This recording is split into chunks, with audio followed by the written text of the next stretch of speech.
Hello everybody, this is Cholera and I have with me Rise. We're going to be casting Game 2 of KTF versus Samson Khan. This is Tempest versus Juni. Two relatively, well, not too well heard of names. Tempest you may have heard of, he's a Protoss on KTF. He's a decent player, slightly below 50% though win rate, 48%. He's 5-4 against Zerg. Meanwhile, he's facing a player called Juni, a Zerg on Samson Khan. And, Khan has been looking for a good Zerg for a while, and Juni might actually be it. Right now, he is, he's only 2-2 before this game, but he is 1-0 against Zerg and 1-0 against Protoss, so you could say he's 100% against Protoss. We'll see. Samson Khan basically lacks Zergs. They don't really have a good one, and that's kind of their weakness. But anyway, we're going to be seeing a fight here on Colosseum 2. It should be interesting. I have a feeling that Firebat Hero just tends to drive away Zergs from Samsung Khan in general. I mean, he has a habit of kind of just ripping them to shreds and stripping them of their dignity. But so I guess many Zergs probably just don't want to join their team. Juni, by the way, I actually did a commentary of him versus Mew Myung, or however you say that guy's name from KTF Ace. He played him pretty well. I mean, I think that's his only Zerg match that he played. Mew Myung, obviously one of the top tier players ever to live, not. And Juni did a pretty good job of destroying him, actually. So I'd like to see more out of him, though. So I haven't seen his Zerg versus Protoss game, so it's going to be a little unexpected. Tempest, on the other hand, Tempest was also a name that we heard in the MSL round of, I believe, 16 or 32. Is that Yep. is that right? Yep. And Yes, he 16. lost his yeah, and he played against Firebat Hero, and he lost both of his matches against him. So obviously that wasn't a Zerg player, but I think that's really the first we heard of Tempest, because that was really his first start in the pro scene. And now we're going to see if he's improved much at all since then. He wasn't bad. I mean, he did a pretty good job of getting where he got, but he had some work to do to really get to the higher He tiers of also player. he also got No, face go stomped ahead. by Firebat Hero pretty bad, to be honest. Oh yeah, yeah.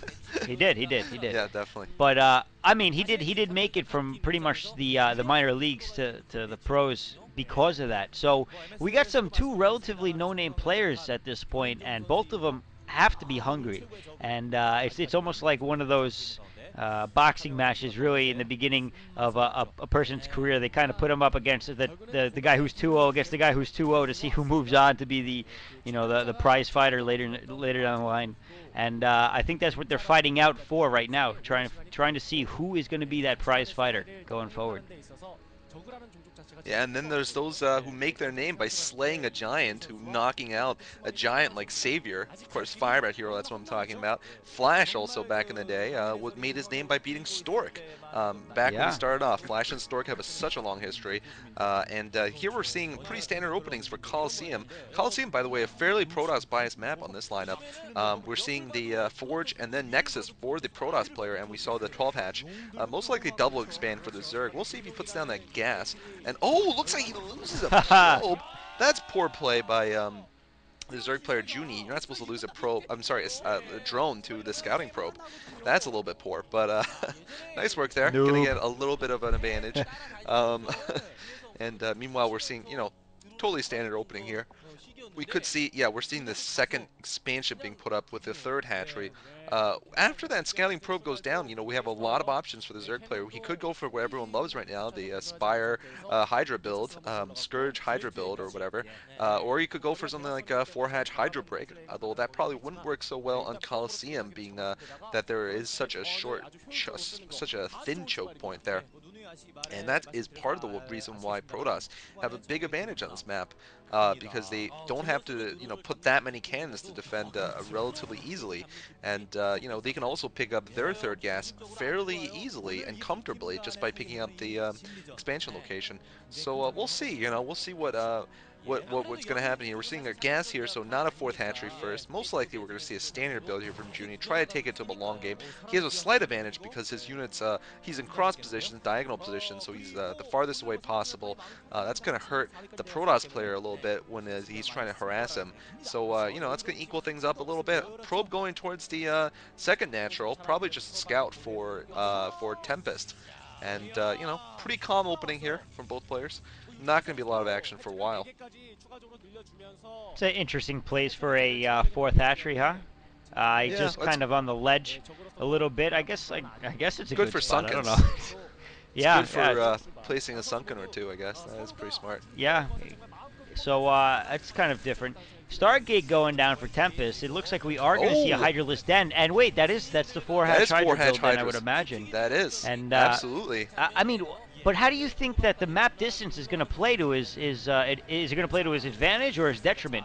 I mean, really, like Well, you see here, he can use the ledge to his advantage to help break that wall if he can get that far, and he can take out that gateway and make a break. But you think he's going to be able to pull something off like that? I don't know. It depends. We'll see what Tempest decides to do. I actually was playing earlier today on this very same map, and I actually did the same thing, four hedge hydras, and I actually won a game doing that. But it I works. thought you It works quit, decently.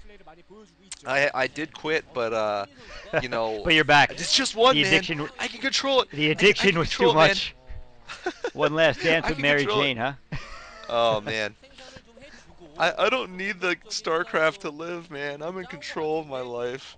But here we're seeing Tempest. Unfortunately for Juni, Tempest is going to scout him, and this is really kind of poor play here from Tempest. I'm sorry, from Juni. Juni really, really needed not to give that scout away, because now that he's been scouted, we're going to probably see a lot of cannons going up pretty soon for Tempest, and then Tempest should be able to hold this off. Although he'll probably get contained briefly. And oh no, Wow. we're gonna see speed lots. Yeah, we're gonna see a 5-gate speed lot push, +1 most likely gonna be done soon. So this is also a counter possible. The aggressive counter, actually, it is better than, well, it's not better. I mean, the other choice is to get cannons and wait for High Templar or Reavers, wait for your tech units. But instead, we're going to see an aggressive move here. We're going to see him breaking out here with his Zealots, and he's just not going to let the contain even happen. So that is his response to Juni. I don't know how effective it will be. We'll see. Juni, oh man, Tempest moving out with way too few forces here, though. That is a mistake you Yeah. see there. You're not Oh, supposed to move goon. out without. Wow. That is a mistake, though. And now it looks like he is going to use that ledge to his advantage. And I think Tempest is actually in a bit of trouble. The Citadel is only now going down. And this is a little bit of a timing attack by Juni. And Juni timing it very well, to be honest. I mean, he's going to be able to get a decent amount of Hydras if he just keeps mass producing those few gateways. Those 6 gateways, I think, that he has up now, are actually, or maybe it's 5. They're up and producing, so he is going to get a lot of Zealots out in pretty short order. I just don't know if he's going to do it quick enough. In the meantime, it looks like Juni is going to make a tech switch to Aspire, or at least get some Scourge out for the and he is able to attack that gateway. He may get some Scourge out for the Corsair. So he's going to be able to break that wall very quickly. I don't know. Oh, he might be able to hit that other gateway. No, it's just out of range, it looks like. And now Juni has the option of trying to run by if possible. But at this point, if he does, he may have to deal with speed lots in close quarters, which is not something you want to do as a Zerg player, unless I'm mistaken. Templar Archives going down now for Tempest, so he's going to try to get some High Templar out, obviously, or maybe some DTs, but there is an Overlord in position, and now it looks like about 12 or more Zealots, actually, a decent group of Zealots trying to move out. I'm expecting Speed to engage very shortly, because that tends to be the timing, is you send out your Zealots as Speed gets upgraded, but we're not seeing it yet, and I'm a little surprised that he's pushing out with it, although there is a fairly small force of Hydras, but a decent one back at his main base, so excuse me, Tempest's going to try to do what damage he can, and it looks like Speed just kicked in, and now we're going to see who can micro who better. Yeah, I don't know, though. I think this might be a little foolhardy here. It's almost like a false retreat here, like the Mongols used to do. The Mongols won most of their battles by doing false retreats and then surrounding the forces, and looks like he has way enough Hydras to probably deal with this, I think. Actually, I am in buffering trouble right now, so why don't you commentate this little portion here? You got it. It looks like those speed lots are taking out all those Hydras. But now a Okay. couple of Muta, a lot of Muta are popping out, and those speed lots are going to try to take out some of the drones in the drone line while fighting the Hydras at the same time. He's splitting his focus between multiple hatcheries, both the natural expansion and the main. He's got still what looks to be like close to 9 zealots in his base. Not enough Mutas. He's attacking the hatcheries directly. He's going to try to take out those hatcheries. There are a decent amount of Muta out at this point, though, so the Muta should be able to handle them pretty quickly. One or two zealots on the spire, and no, it doesn't look like Tempest is going to get that down, but he loses all of his zealots, and now we're going to see a massive counterattack from Juni. But there are Archons out for Tempest, so Tempest looking to be able to defend this pretty soundly. He's got some cannons up, and he's expanding at the same time. What looks to be 10 Muta, maybe 9, Yeah. are heading in, and at this point, Tempest, if he can defend this, he's going to be in a pretty good position to take this match. But well, actually, I don't know. I mean, Tempest looks like he's moving out once again. This might be a mistake, especially because of Lurker's out right now, and he's not defending his main base. I think he's trying to finish the game, but this may have been a mistake that kills him, though. His natural expansion completely exposed. Probes forced to run away. He's going to lose a lot of them, and this reminds me of a game I actually have cast in my account. Check out Cholera versus Salem. So it's pretty much the same thing. I mean, just you can go do your tech switch and go from Hydras to Mutas and cause a lot of problems against this +1 Felon attack. And man, he's gonna need to basically kill Juni, because otherwise Juni's gonna kill him inside of his base, and he doesn't have detection right now. I don't know if he can do it in time. No, he definitely can't. You're right. I didn't know he was moving out. I thought he was going to defend against the Muta attack, and I kind of thought that was what you should do at that point. But Tempest obviously making a bad judgment call at that point, going for the counterattack, thinking that the Muta would head back to try to defend against the base, but that was not to happen. The Muta just doing a great job of taking out a ton of probes, free reign in the base. What looks to be, just one Corsair going down. I don't even know if he attacked the Corsair directly. He could have bounced off the probes.